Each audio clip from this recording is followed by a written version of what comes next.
Selamat pagi, Bu. Juga Ibu. Perkenalkan, saya Bidan Elin. Kalau boleh tahu, ibunya dengan siapa? Nama saya Ibu Naura Syafa Kamila, tapi orang-orang itu biasa manggil saya Ibu Naura. Oh, gitu. Ada yang bisa saya bantu atau ada keluhan? Nah begini Ibu, jadi saya ini mau menanyakan soal KB Ibu, karena saya dan suami itu rencananya itu nggak mau punya anak dulu, soalnya anak kami masih bayi, seperti itu. Dan Kalau boleh saya tahu, bayinya sekarang berusia berapa nih? baru berusia 3 bulan Bu Bidan. Baik Ibu, bayinya baru berusia 3 bulan, G. Bagus jika ada ibu menyusui yang menjaga jarak kehamilannya, dikarenakan kehamilan yang terjadi pada saat menyusui juga dapat menyebabkan beberapa perubahan di dalam tubuh sang ibu. Karena rangsangan hormon oksitosin yang dilepaskan pada tubuh ibu menyusui dapat membuat kontraksi ringan pada rahim. Perubahan pada payudara juga akan terjadi pada ibu hamil yang menyusui. Puting payudara akan terasa lebih sakit dan mudah merasa lebih lelah. Untuk itu, saya menyarankan sebaiknya menggunakan kontrasepsi dianjurkan oleh ibu menyusui pada saat setelah melahirkan maupun setelah berakhirnya masa nifas. Nah begini Ibu, saya juga tidak mau kerepotan apabila saya harus hamil lagi, harus ada anak yang saya rawat lagi, saya susui lagi, begitu Ibu. Jadi alat kontrasepsi apa yang cocok buat saya, begitu Ibu?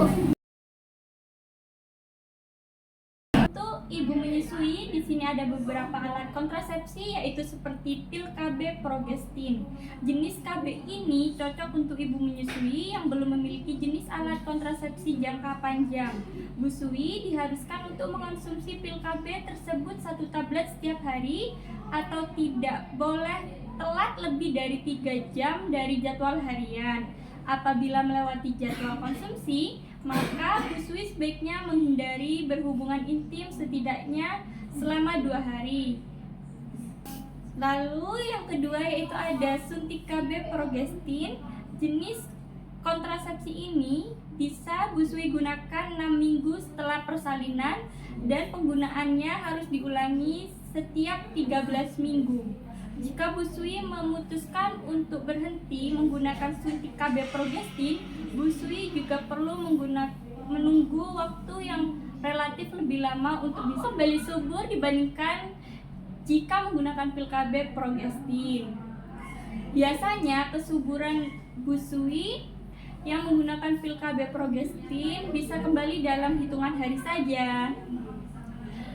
Namun suntik KB Progestin kerap dikaitkan dengan penurunan kepadatan tulang jika digunakan dalam jangka waktu lama. Oleh sebab itu, busui tidak dianjurkan untuk menggunakan suntik Progestin lebih dari 2 tahun.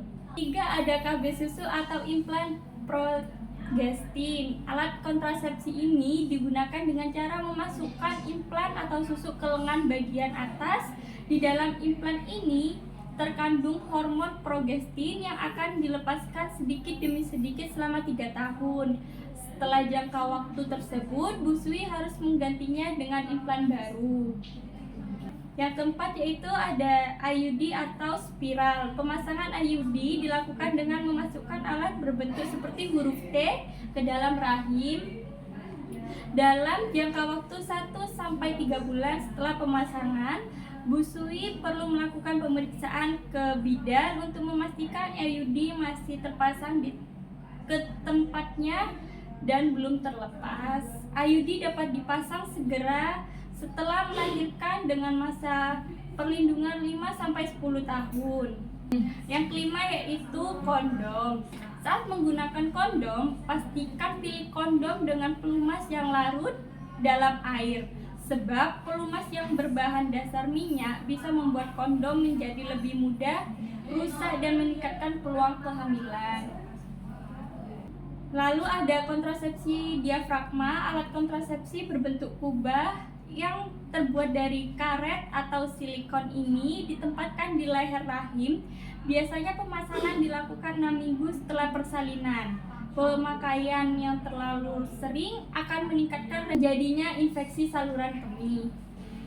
Yang ketujuh ada amenorre laktasi. Tindakan yang perlu busui lakukan hanyalah menyusui si kecil secara eksklusif langsung dari payudara tanpa bantuan pompa atau botol ASI.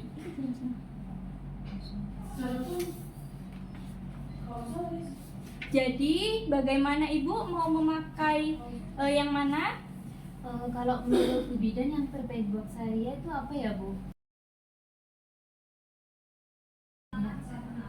Saya menyarankan sebaiknya Ibu menggunakan alat kontrasepsi IUD saja Ibu, dikarenakan dapat mencegah kehamilan hingga 99%, lebih praktis, harga yang relatif terjangkau, aman untuk Ibu menyusui, direkomendasikan untuk kondisi tertentu seperti penyakit darah tinggi dan tidak meningkatkan berat badan. Baik Bu Bidan, kalau yang terbaik itu adalah kontrasepsi IUD, saya akan memakai IUD saja Ibu. Baik, jika Ibu memilih alat kontrasepsi IUD, nah pada saat pemasangan spiral ini harus dilakukan dalam kondisi sehat, tidak mengalami pendarahan atau infeksi. Perlu diketahui pemasangan spiral di masa nifas dikhawatirkan menyebabkan perlukaan atau perobekan pada rahim. Alat kontrasepsi IUD berbentuk seperti huruf T, Ibu. Kalau boleh saya tahu bagaimana proses pemasangannya ya Bu? Baik Ibu, saya jelaskan sedikit mengenai proses pemasangannya. Hal pertama yaitu Ibu berbaring dengan kedua kaki, diangkat ke atas. Kemudian saya akan memasukkan alat cocok bebek atau spekulum, lalu kedua lengan IUD dan memasukkannya ke dalam rahim menggunakan aplikator. Setelah itu lengan alat IUD akan dikeluarkan dari aplikator.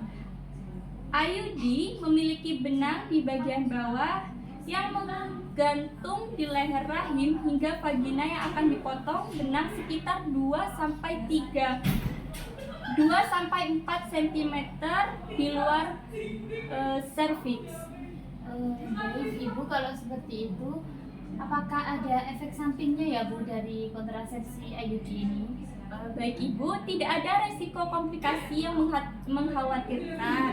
Satu-satunya komplikasi yang perlu diwaspadai adalah ekspulsi, yaitu lepasnya IUD dari rahim, nyeri pada punggung, anemia, pendarahan, kram perut, infeksi vagina, nyeri saat berhubungan intim, juga keputihan. Namun Ibu tidak perlu khawatir berlebihan karena sejumlah efek samping tersebut akan menghilang seiring dengan berjalannya waktu. Tidak perlu ragu karena IUD merupakan alat kontrasepsi paling aman dengan keberhasilan yang tinggi. Begitu Ibu. Bagaimana, apakah Ibu setuju jika dipasang alat kontrasepsi IUD? Apakah ada pertanyaan lain Ibu? Tidak Ibu, saya sudah sangat puas dengan jawaban Ibu tadi. Dan saya juga sangat yakin untuk memilih IUD sebagai alat kontrasepsi yang saya gunakan nantinya. Apakah Ibu ingin memasangnya saat ini? Nanti saya kembali lagi ya Bu Bidan, mau saya bicarakan dulu sama suami di rumah. Oh gitu, kalau begitu saya tunggu kembali Ibu ya. Bu Bidan, terima kasih banyak ya. Saya pamit dulu nggih. Assalamualaikum. Waalaikumsalam Ibu.